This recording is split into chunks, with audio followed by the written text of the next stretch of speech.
On Global TV News Express headlines, Tinubu orders OML 245 parties to resolve all pending issues. Army recovers 5 million liters of stolen crude oil in rivers. On the international scene, Palestinian envoy calls for peaceful resolution.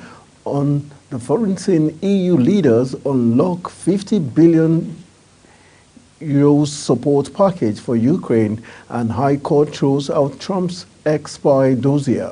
And in sport, Osimhen on a mission with Nigeria at AFCON 2023. Hello and welcome to all our viewers in Nigeria and around the world to News Express on Global Television. We are live in the nation's capital, Abuja. I am Anthony Momodu. President Bola Tinubu has taken a firm stand against the unjust stereotyping of Nigerians as inherently corrupt. He expressed the view at the forum with the theme Public Engagement on Youth, Religion and the Fight Against Corruption, organized by the Economic and Financial Crimes Commission, EFCC, in Abuja.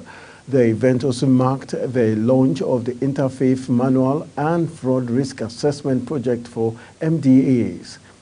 Tinubu, who was represented by the Vice President Kashim Shettima, commended the EFCC for serving as a moral compass and persistently awakening the nation's conscience. He flayed the unfairness of labeling all Nigerians corrupt based on the actions of a few, stressing that the country was home to diligent and honest people. In clear terms, the president rejected the blanket mislabeling that taints the reputation of majority of Nigerian citizens.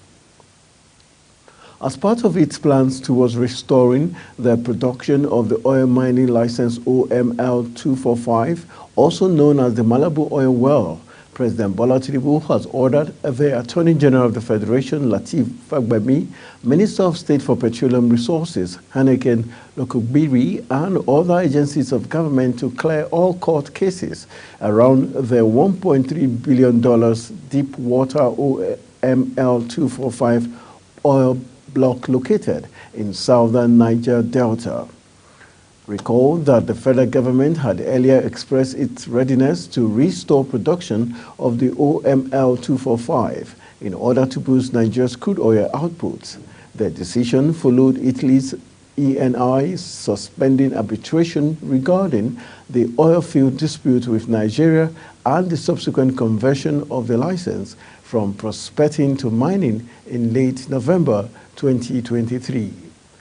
Other agencies that also received the order include the Economic and Financial Crimes Commission, EFCC, Nigerian Upstream Petroleum Regulatory Commission, and Nigerian National Petroleum Company Limited. The Minister of Power, Bayo Adelabu, has listed unpaid debts and low gas supply as some of the reasons for the inability of the power plants to operate to capacity. Adelabu stated this when he visited the Olorosogbo power plant in Papalanto, Ogun State, and the Omotosho power plant in Ondo State.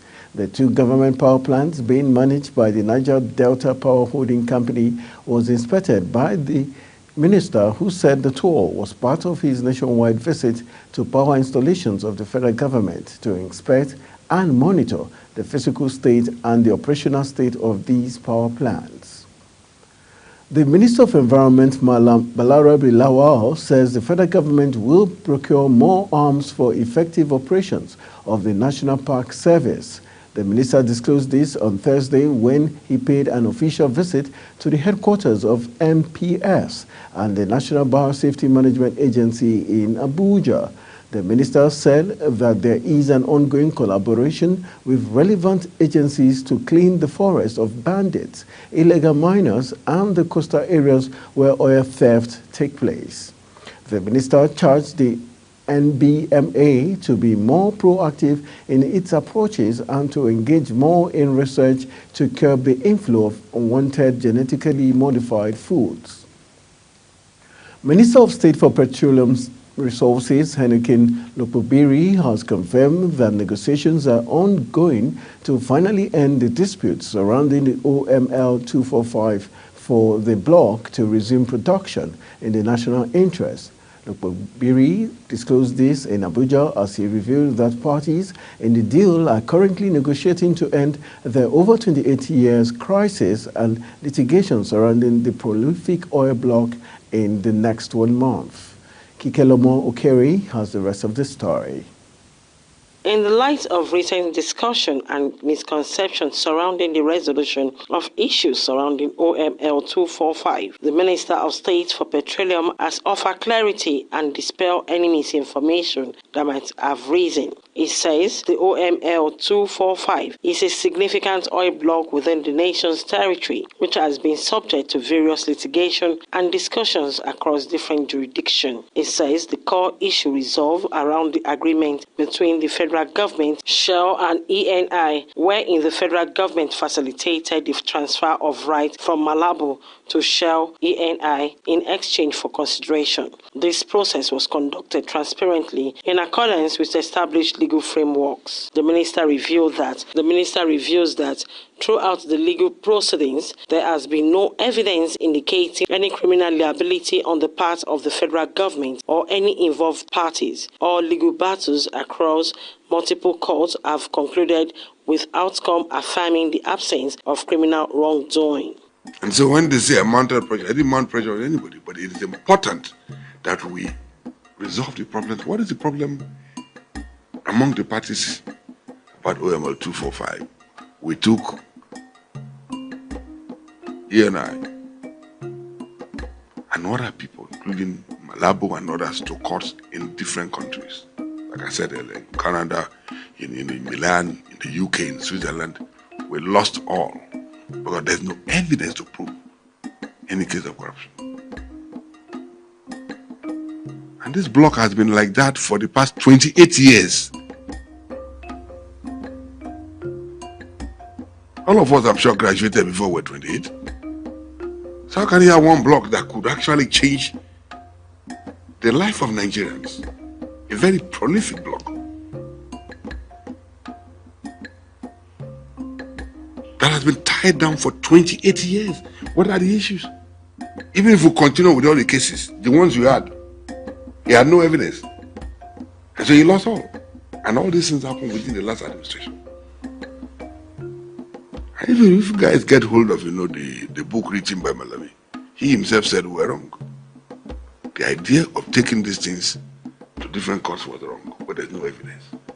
Even the ones here, no evidence. So what we're trying to do is to see how we can discuss, resolve all the issues, so that all matters could be resolved, so that we can get the investment in Nigeria. On the complexity surrounding the OML 245, the minister says President Bola Ahmed Tinubu has demonstrated astute leadership by directing efforts towards resolving the lingering issue. Meetings and discussions have been convened with stakeholders from various countries, including Netherlands, the UK, and Milan, to explore avenues for an amicable resolution. With just a 5% reserve investment ratio in the oil sector, which is the lowest globally in the last 5 years, the minister says there is an urgent need to boost the investment in the sector to avert an imminent economic crisis.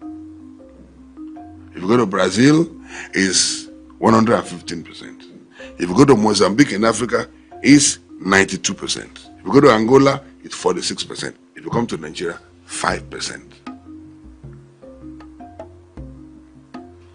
If we do not do whatever we can to attract investments, the crude oil deficit we have here will be a souvenir not seen by you and I, that will translate to nothing in the next few years. And so my responsibility is to ensure that we do whatever we can, resolve whatever problems we have in the industry, so that we can attract sufficient investment to change the narrative. If we resolve the issues around OML 245, it will attract investment between $5 to $10 billion. It will change the story. So anytime somebody wants to invest, when we go for canvas, when we go to canvas for investment, people will say, oh, Nigeria is not attracting investment. This is psychology.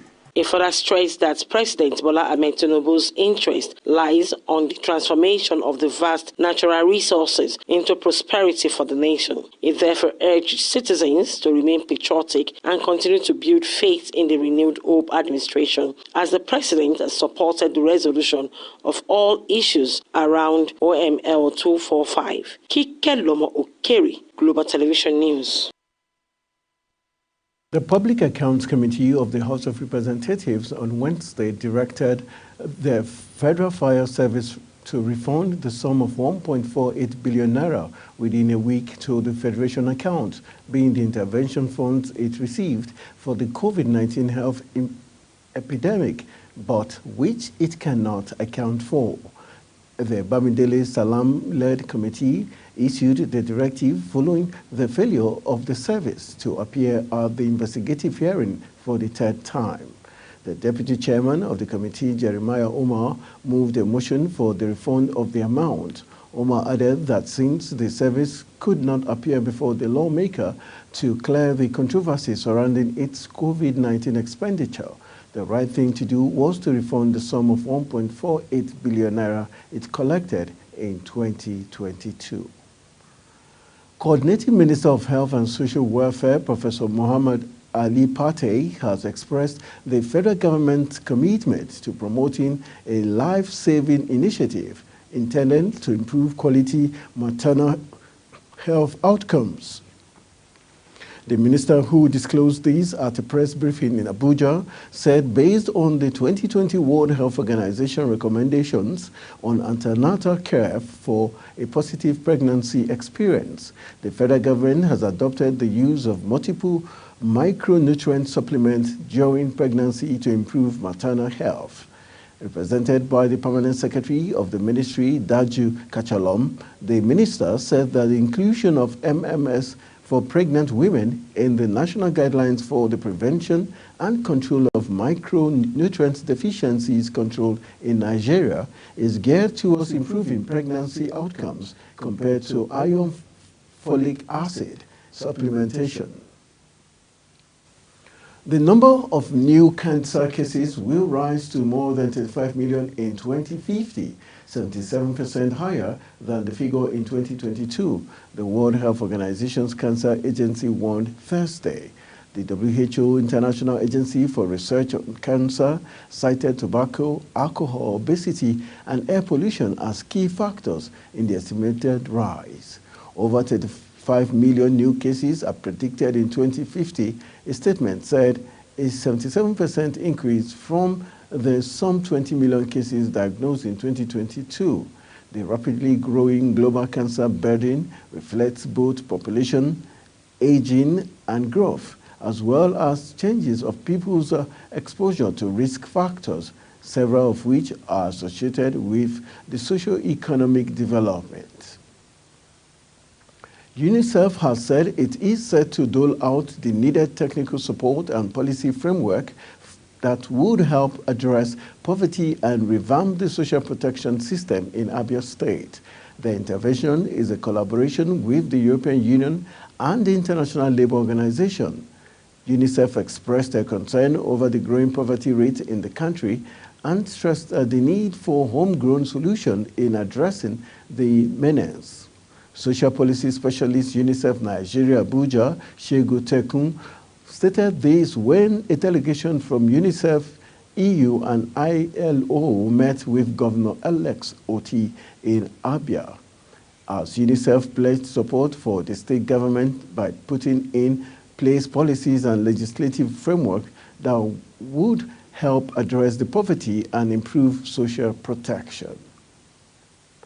After a prolonged land dispute which lasted 10 years, Governor Seyi Makinde-led administration has ordered the reopening of 23 schools in 4 local government areas of Oyo State.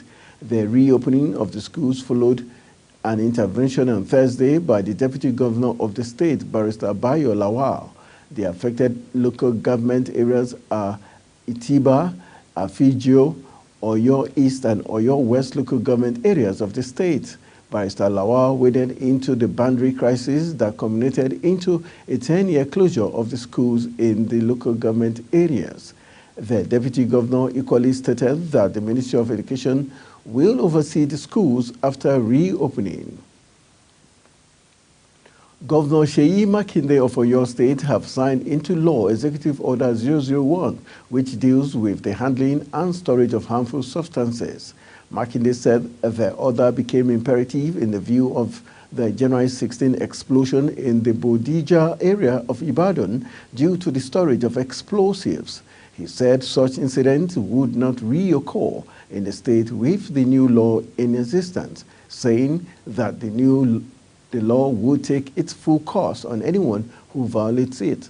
A copy of the executive order stated that henceforth there must be mandatory notification and a comprehensive inventory of harmful articles of substances of any kind that can be detonated by pressure, heat, impact, trigger, fuse, proximity timing device, and others.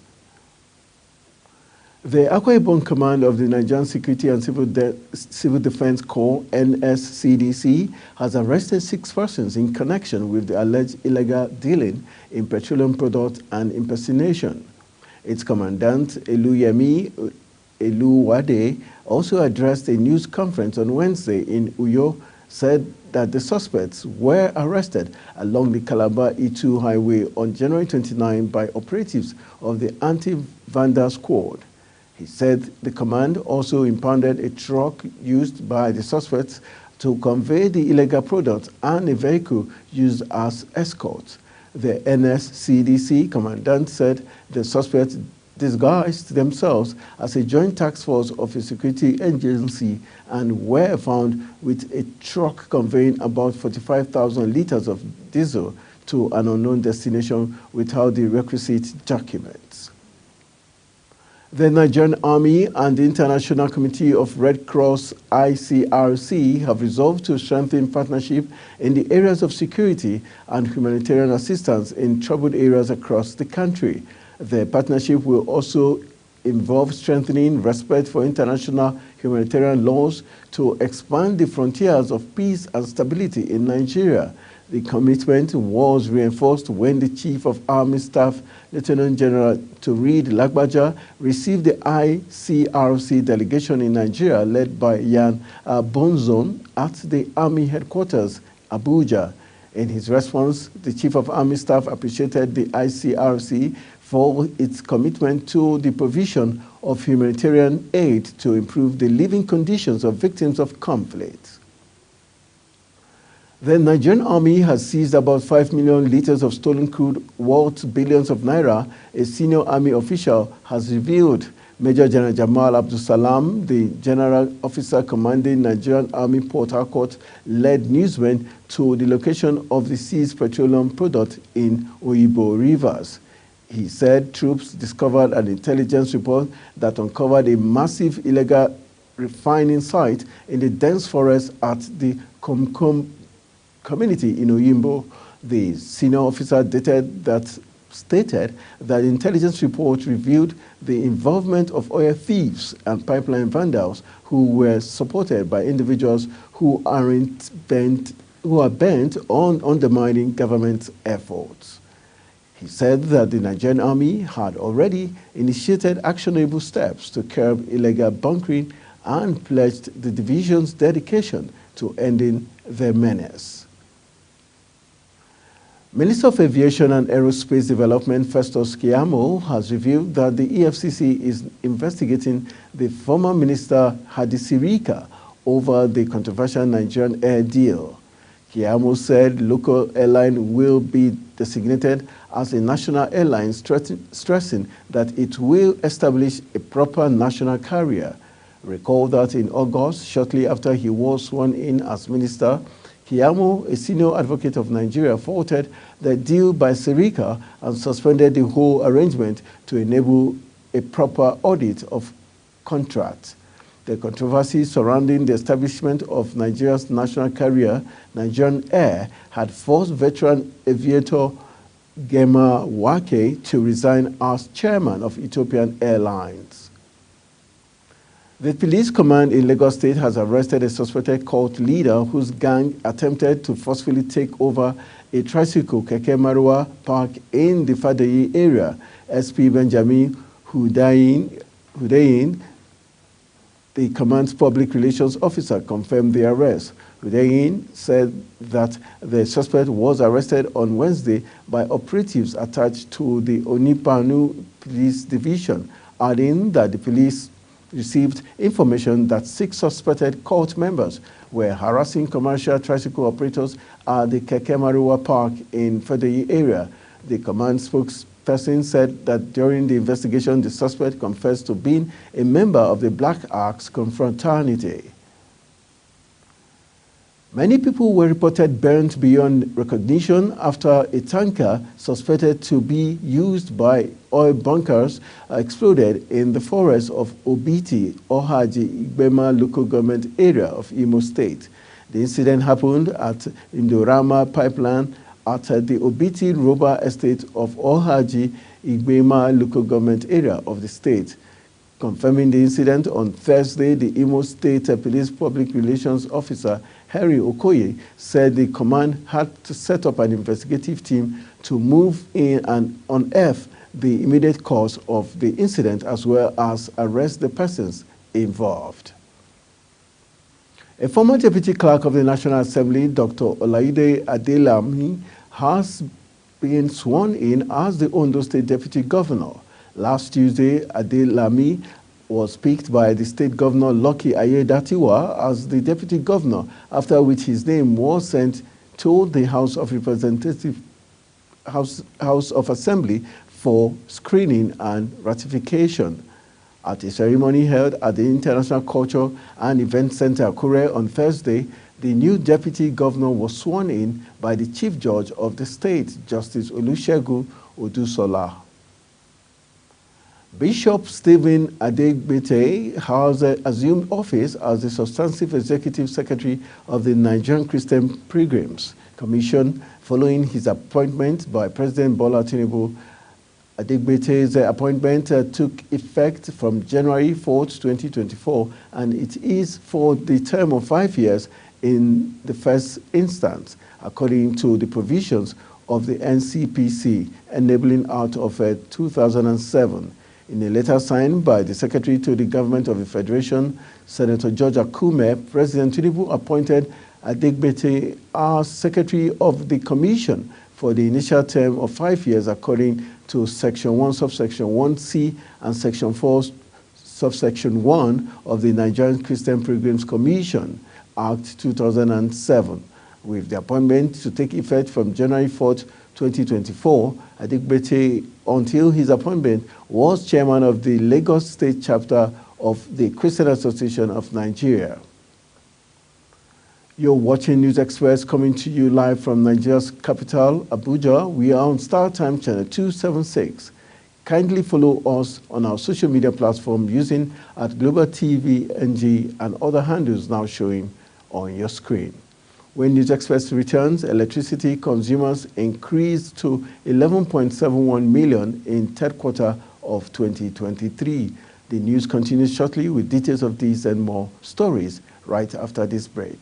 Please stay with us.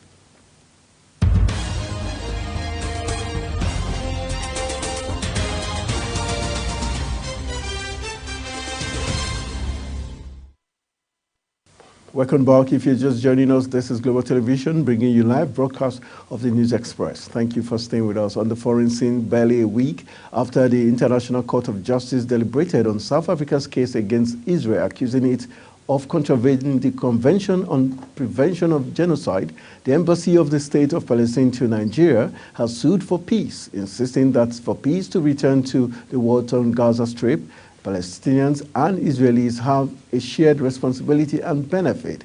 Ambassador Abdullah Abu Shawash made these remarks during a press briefing in the nation's capital. Global Television correspondent tells us more.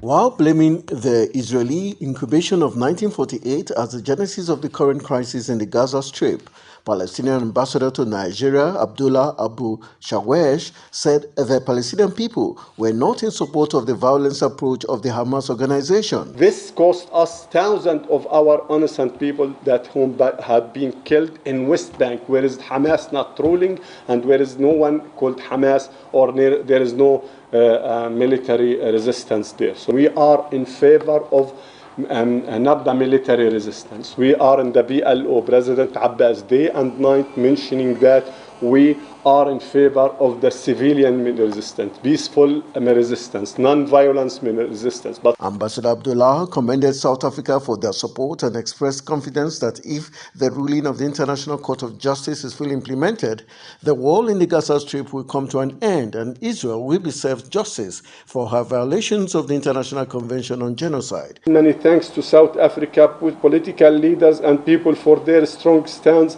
in upholding international law and holding Israel accountable for its crime.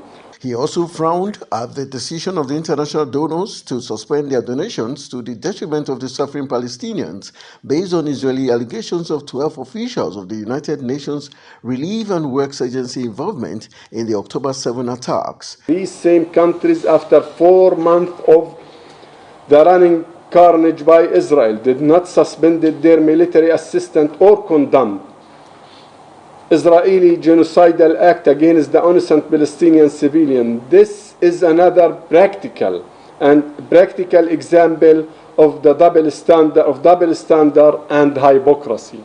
On the 118th day of the Israel-Hamas war, the casualty toll has risen on the part of the Palestinians to 26,751 killed and 65,636 persons injured, with 11,500 children. This rising death toll is of grave concern, thus the need of a lasting truce for the sake of humanity. Anthony Momo. That's it on News Express, and it came to you live from Nigeria's capital, Abuja. We're on Star Times Channel 276. Kindly follow us on all social media platforms using at Global TV NG and other handles now showing on your screen. I am Anthony Momodu saying thank you for watching and see you again.